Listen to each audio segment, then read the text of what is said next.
جميلة من سعيد فتاح. الزمن مهم جدا.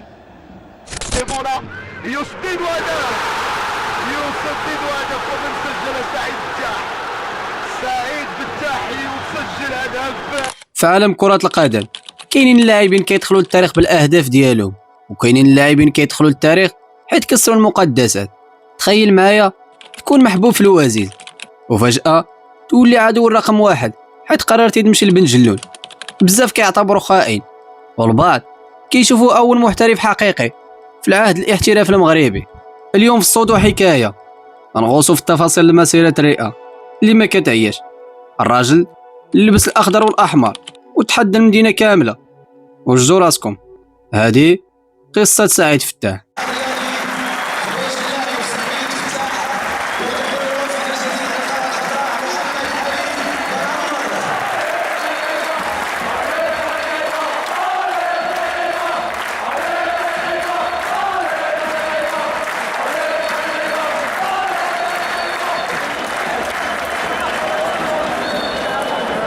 وقبل ما نبداو اخوتي، الا كيعجبك اللاعب سعيد فتاح كتب لي في سميتو في التعليقات، وما تنساش تشترك في القناه الا باقي ما اشتركتيش، ودير شي لايك الفيديو وشي تعليق تعطينا الراي ديالك. نبداو على بركه الله. البدايه كانت في 2004 فاش طلع الشاب عنده 18 عام للفريق الاول ديال الرجاء.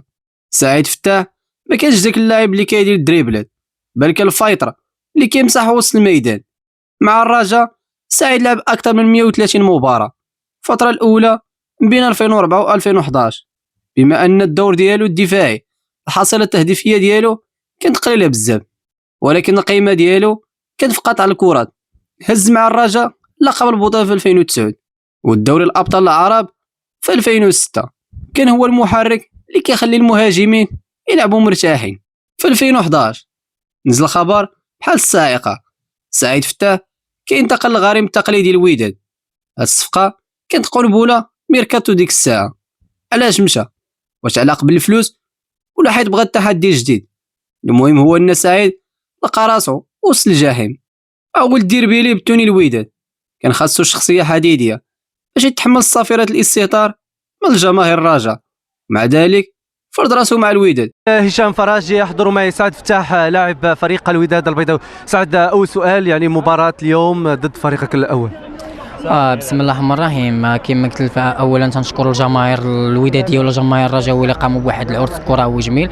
وبالنسبه للمقابله ضد فريق اصدقاء الامس فتنظن في المقابله دازت واحد الاجواء حسنه، يعني ما كانش واحد الضغط ما بين اللاعبين، فالحمد لله تمكنا باش نسجلوا الاصابه الاولى. فهذه كره القدم. وفي الفريق الرجاء البيضاوي رجع في التعادل باش نقولوا يعني سبب يعني اللاعبين قاموا بواحد المجهودات، يعني العياء اللي تيقاموا به اللاعبين في اقصائيات افريقيا اثر شويه بعد على اللاعبين، وتنتمنى ان شاء الله من القدام يعني تلقيك ورقه حمراء في المباراه.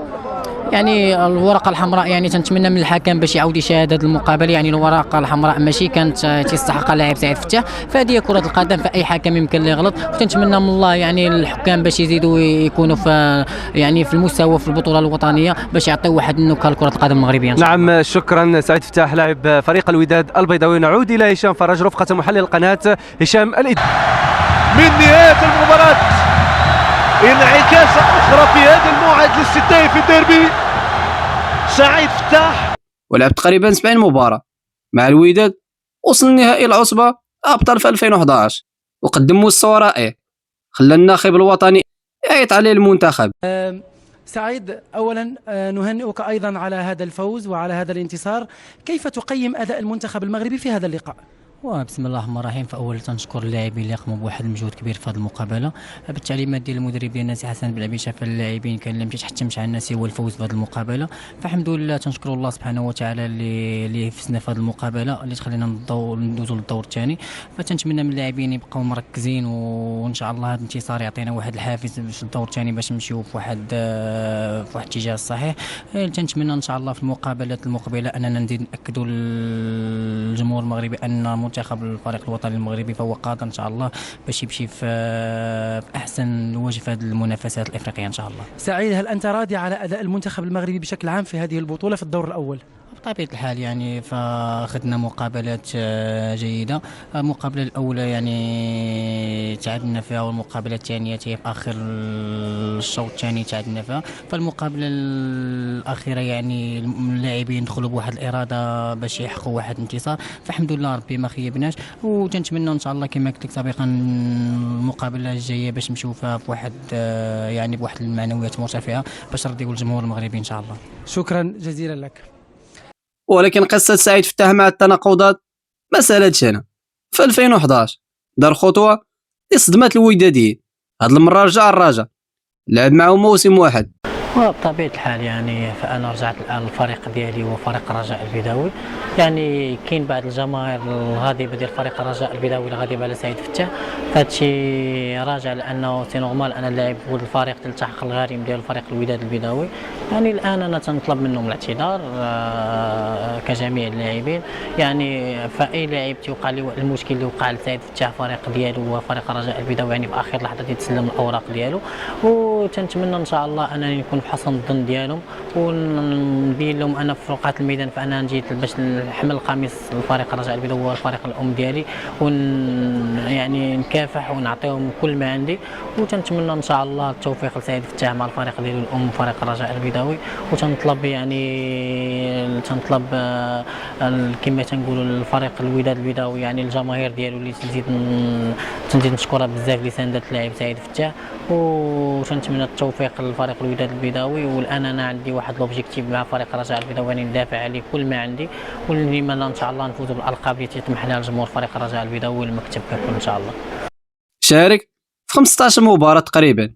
هاد العودة كانت قصيرة، ومن بعد بدات الرحلة ديالو خارج كازا، مشى للجيش الملكي اتحاد طنجة. سعيد فتاح اعتزل، هو مخلي وراه علامات استفهام كبيرة. واش هو رجاوي ولا ودادي؟ الجواب عند سعيد هو انا محترف كنعطي دمي الفريق اللي كنلبس التوني ديالو. وبطبيعة الحال سعيد فتاح محبوب عند جميع الجماهير، لا الودادية ولا الرجاوية، وبطبيعة الحال في المغرب كامل. سعيد فتاح هو مثال حي للاعب اللي كيعيش وسط الضغط. الموهبة ديالو في التدمير الدفاعي خلاته واحد من احسن اللاعبين الارتكاز في تاريخ الديربي. هذه كانت حكاية اليوم من الصوت وحكاية. دابا نتوما واش في نظركم سعيد فتاح تظلم راسو بهاد التناقلات؟ وانا شخصيا الخوت كيعجبني اللعب ديال سعيد فتاح، والصراحه درويش اللي على قلبه على لسانه. حتى انا خوتي صالينا القصه، وما تنساوش تخليونا الاراء ديالكم وتبارطاجي الفيديو باش تكبر العائله. كان معكم صوت وحكايه، نتلاقاو في فيديو جديد ان شاء الله. تهلاو.